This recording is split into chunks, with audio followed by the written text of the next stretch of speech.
Soalan yang ketujuh, ma huwa tauhidur rabb? Apakah ini maksudkan dengan tauhid rabb? Tauhidur rabb di sini dengan maksud tauhid rububiyah. Di bawah ni dikata ma huwa tauhidul ilah, tauhid uluhiyah. Hadirin sekalian, kalau kita mengaji, kita mengkaji dan kita membaca yang membahagikan tauhid rububiyah, uluhiyah, asma' was sifat, bukan dimulakan oleh Ibnu Taimiyah, bukan dimulakan oleh Muhammad bin Abdul Wahab. Tetapi semua orang kata Ibnu Taimiyah mencipta kaedah baru di dalam tauhid. Ibnu Taimiyah disambung oleh Muhammad bin Abdul Wahab. Kenyataan ini, hujah ini adalah salah. Bagi orang tak mengaji sahaja, orang terikut, orang terpengaruh. Kalau tuan-tuan baca di dalam kitab Aqidah Tahawiyah yang dikarang oleh Imam Tahawi, disyarah oleh Imam Abdul Ais, bahawa salaf dah membahagikan golongan salaf ataupun orang yang ulama yang berpegang dengan akidah salaf, mereka telah membahagikan tauhid rububiyah, uluhiyah, asma' was sifat. Tetapi sampai zaman sekarang ni, orang duk letakkan kesalahan kepada Ibnu Taimiyah. Dia telah mencipta satu akidah baru. Dikatakan Ibnu Taimiyah ni dia bukan salaf. Dia telah mencipta satu kaedah tentang akidah berbeza dengan salaf, berbeza dengan khalaf. Ni akidah dia sendiri. Yang tu yang tuan-tuan dengar kan? Betul tak? Cuba baca Aqidah Tahawiyah. Sebab tu kena bercakap berdasarkan kepada fakta. Jangan pakai reka, buat andaian, tak boleh. Islam ini adalah satu agama hujah, agama dalil. Islam adalah agama fakta. Qul hatu burhanakum in kuntum shadiqin. Datanglah hujah ataupun dalil kamu sekiranya kamu orang-orang yang benar. Cuba baca Aqidah Tahawiyah. Dalam Aqidah Tahawiyah ada sebut. Tak ada, sebelum kelahiran Muhammad bin Abdul Wahab, sebelum lahirnya Ibnu Taimiyah lagi. Sebab kalau kita baca Al-Quran, kita akan jumpa ayat-ayat yang berkaitan dengan rububiyah. Kita akan jumpa ayat-ayat yang berkaitan dengan uluhiyah dan juga tauhid asma' wa sifat. Dia kata jawapannya, ma huwa tauhidur rabb? Apakah ini maksudkan dengan tauhid rububiyah? Rububiyah ini daripada rabb, iaitu mempercayai Allah yang menjadikan alam, bahkan Allah Ta'ala yang menguruskan alam. Itu di mana maksudnya tauhid rububiyah. Allah Ta'ala sebagai sifat dia sebagai Rabb. Rabb ni maknanya mencipta, menjadikan dan mengurus, mentadbir. Dia kata tauhidu bi af'alihi kal khalqi wat tadbir. Iaitu tauhid di sudut Allah Ta'ala mencipta. Bila seseorang mempercayai Allah Ta'ala yang mencipta dia dan juga mengurus, mencipta makhluk dan mengurus makhluk, wa ghairihima, dan selain daripada mempercayai Allah Ta'ala menjadikan dan mentadbir. Bila ada di dalam akidah kita begitu, maka kita telah memiliki akidah ataupun kita telah memiliki tauhid rububiyah di dalam hati kita. Di dalam hati kita. Qala Allah Ta'ala alhamdulillahi rabbil alamin. Segala puji bagi Allah, Rabb sekalian alam, pencipta sekalian alam, pengurus, pentadbir sekalian alam. Pertamanya sifat Allah Ta'ala yang disebut di sini adalah mencipta, yang keduanya mentadbir ataupun mengurus. Alamin apa dia? Alam-alam ni ma siwallah. Alam apa dia makna? Apa makna alam? Ma siwallah. Selain daripada Allah Ta'ala, semua dia disebut sebagai alam. Alam manusia, haiwan, tumbuhan, itu semua alam. Sifat alam ini dia berubah daripada tak ada kepada ada kepada tak ada. Macam kita daripada tak ada dulu kepada ada, lepas tu kita mati, itu sifat dia sentiasa berubah. Jadi di sini disebut tauhid rububiyah apa dia? Kepercayaan seseorang kepada Allah Ta'ala yang menjadikan alam, menjadikan makhluk dan mengurus alam, mengurus makhluk. Bagaimana Allah Ta'ala urus? Sekarang ni musim apa tuan-tuan? Musim panas kan? Allah Ta'ala tentukan, dia takdirkan, dia yang susun, dia yang atur. Sebelum ni berlaku musim hujan, pasang surut air laut, kadang-kadang surut. Siapa yang urus? Siapa yang takbir? Allah Ta'ala sebut lagi dalam Al-Quran, inna fi khalqis samawati wal ard wa ikhtilafil laili wan nahar la ayatin li ulil albab. Sesungguhnya kejadian langit dan bumi, perselisihan malam dan siang, menunjukkan tanda-tanda kekuasaan Allah bagi orang yang berfikir. Allah Ta'ala jadi sekarang ni malam, besok siang, semua ditadbir, diuruskan oleh Allah. Bila kita mempercayai keadaan itu, kita mempercayai bagaimana Allah Ta'ala ni selain daripada menjadikan, dan juga dia bersifat dengan mentadbir dan mengurus, itulah yang dipanggil Tauhid Rububiyah. Kita telah memiliki Tauhid Rububiyah. Qala sallallahu alaihi wasallam, anta rabbus samawati wal ard. Nabi sallallahu alaihi wasallam bersabda, engkau adalah Rabb langit dan bumi. Maknanya Tuhan yang menjadikan langit dan bumi, Tuhan yang menguruskan langit dan bumi. Assalamualaikum warahmatullahi wabarakatuh. Salam harmoni. Sahabat-sahabat harmoni sekalian, seperti yang saya sampaikan tadi, kita akan membahas secara mendalam mengenai pembagian tauhid, rububiyah, uluhiyah, dan asma wa sifat.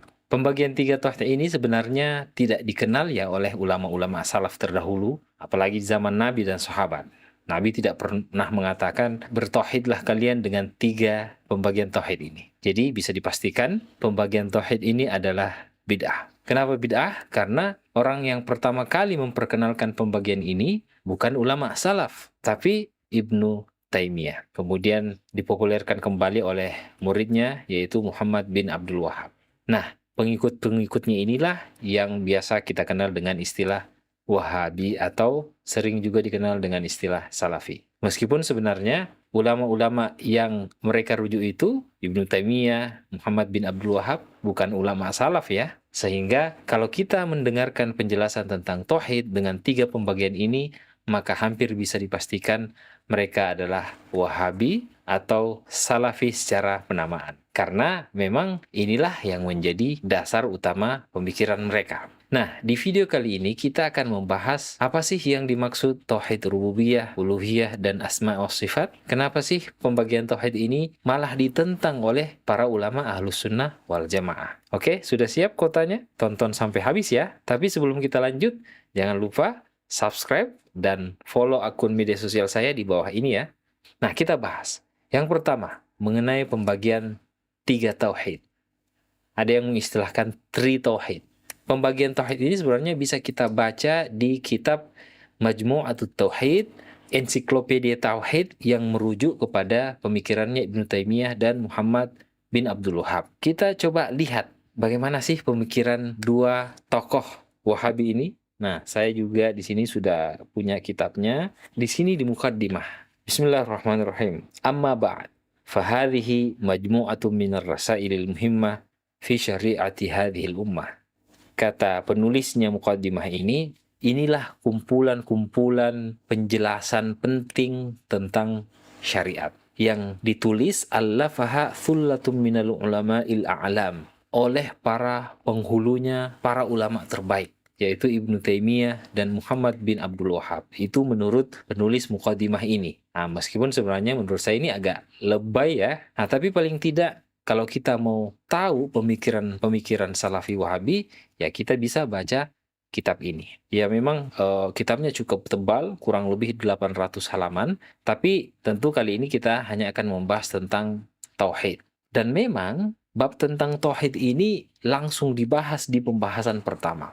Karena memang seperti yang saya bilang tadi, inilah yang menjadi dasar utama pemikiran mereka. Karena dijelaskan di awal pembahasan. Nah, di sini disebutkan amma tauhid fahuwa thalathatu anwa'. Tauhid itu ada tiga macam. Tauhid rububiyah, tauhid uluhiyah, dan tauhid al-asma wa sifat. Kita bahas yang pertama. Apa sih yang dimaksud tauhid rububiyah? Fahuwa alladhi aqarra bihil kuffar ala zamani Rasulullah sallallahu alaihi wasallam. Tauhid rububiyah adalah tauhid yang diakui oleh orang-orang kafir. Jadi ibaratnya orang kafir juga bertauhid. Aqarra bihil kuffar. Jadi Anda bisa bayangkan, statement pertama saja langsung bikin heboh.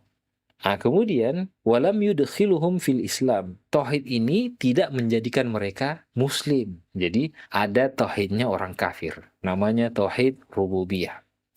Wa qatalahum Rasulullah sallallahu alaihi wasallam, dan tauhid inilah yang membuat Nabi memerangi mereka. Wastahalla dima'ahum wa amwalahum. Halal darah dan harta mereka. Nah, tauhid rububiyah. Wa huwa tauhidun bi fi'lihi ta'ala. Tauhid yang mengesahkan perbuatannya Allah Ta'ala. Jadi ibaratnya orang kafir mengesahkan perbuatannya Allah Ta'ala. Nah, apa dalil mereka? Nah, di sini disebutkan dalilnya di surah Yunus ayat 31 dan juga surah Al-Mu'minun ayat 84 dan 89.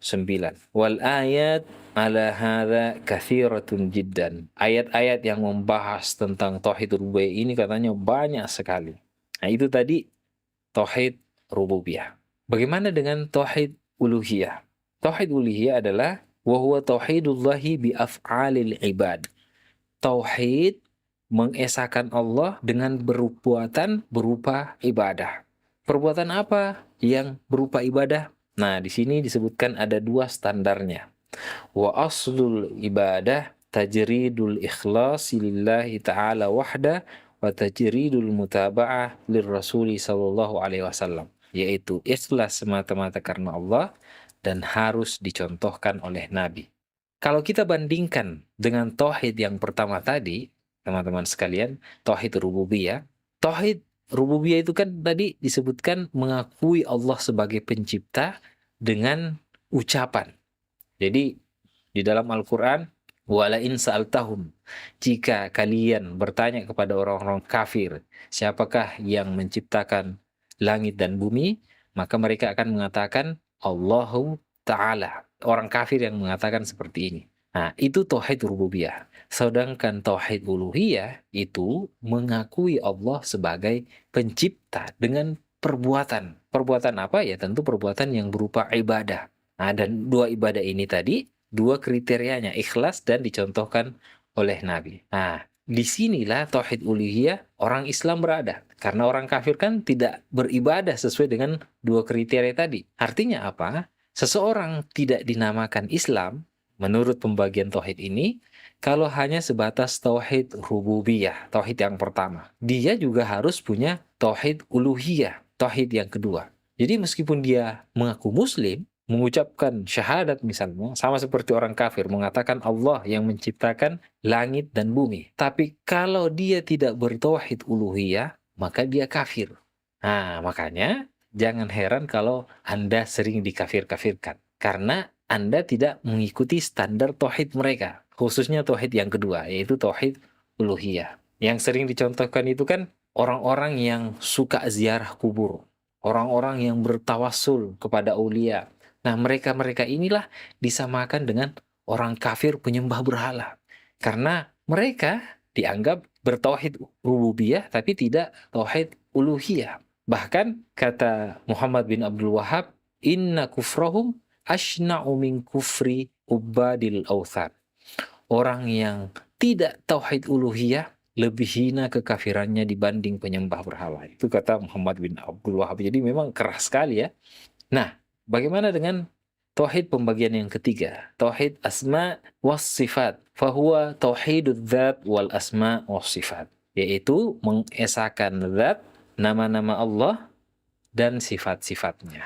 Nah, itu penjelasan mengenai pembagian tiga tauhid ala Wahabi dan Salafi. Nah, selanjutnya bagaimana pandangan ulama mengenai pembagian tauhid ini? Banyak ulama Ahlussunnah wal Jamaah yang mengcounter pembagian tauhid ini, yang menolak pembagian ini dan dianggap rancu. Nah, di mana letak kerancuannya? Nah, insya Allah di video yang akan datang kita akan simak penjelasan ulama tentang penolakan atau bantahan tentang pembagian tauhid. Kalau teman-teman mau mendengar penjelasan mereka tentang kerancuan pembagian tiga tauhid ini, silahkan share video ini sebanyak-banyaknya dan tulis kata mau, kalau mau lanjut ke part kedua, nanti di kolom komentar ya. Dan saya kasih target, kalau penontonnya sudah sampai 100.000, insya Allah akan saya upload videonya. Oke, semoga kita semua sehat dan panjang umur. Amin. Terima kasih yang sudah subscribe. Saya akhiri. Wallahul hadi ila siratal mustaqim. Wassalamualaikum warahmatullahi wabarakatuh. Salam harmoni.